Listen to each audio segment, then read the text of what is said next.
நாங்க பதுளையில புதுபால சேனா ஒரு 3 நாளைக்கு முந்தி ஒரு சம்பவம், அவங்க ஒரு ஆர்ப்பாட்டம் நடத்தினாங்க.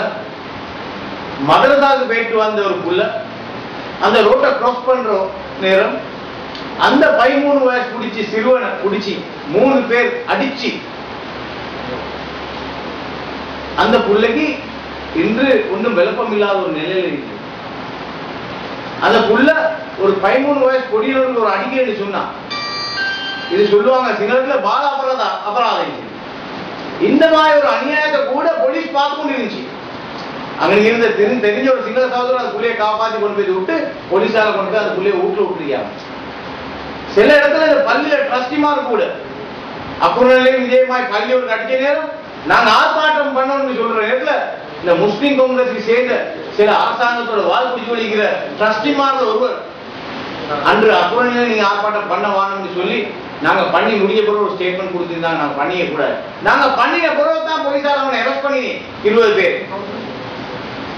அதே மாதிரி ஒரு சம்பவம் பதுளையில நடந்து அந்த 13 வயசு பிள்ளைகளுக்கு அடிச்ச நேரமும் கூட இதே ட்ரஸ்டில இருக்கிற சில பேர் அந்த அம்மாவோட வீட்டுக்கு போயிட்டு அந்த அப்பா ஒரு கிட்னி பேஷண்ட் அவங்களுக்கு வாழ்ந்து கூட கஷ்டமா இருக்கிற ஒரு நிலையில இருக்கிற ஒரு குடும்பம், கஷ்டத்துல இருக்கிற குடும்பத்துல போயிட்டு அவங்க தர்ஜனை பண்ணிருக்காங்க அப்படின்னு சொன்னா நீங்க போலீஸுக்கு போக கூடாது,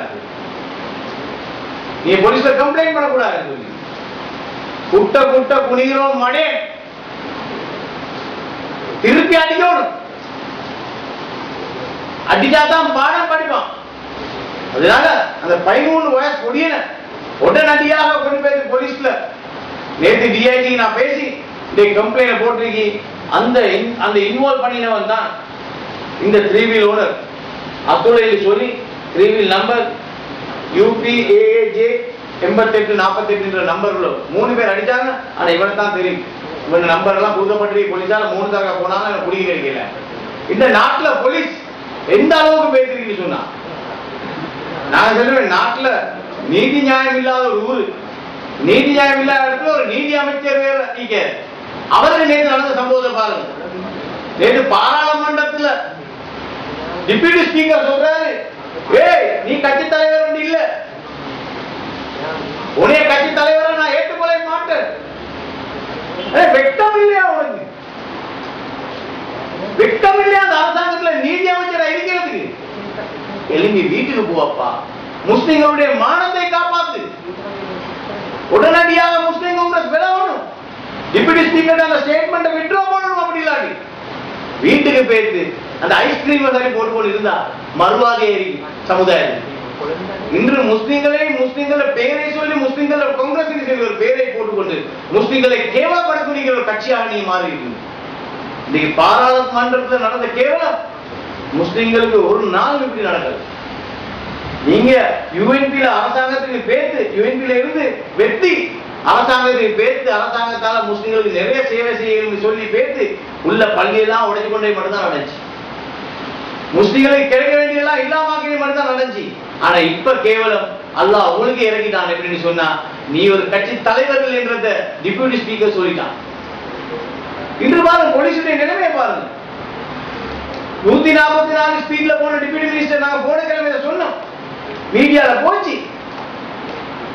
அந்த போலீஸ்காரனை முட்டுக்கால் குத்தி வச்சு முந்த நாள் அவர் டியூட்டிக்கு வர நேரத்தில் வானத்தை பத்த வச்சு அவர் அடிச்சு அவர்களுக்கு ஹாஸ்பிட்டல் இருக்கிறார்.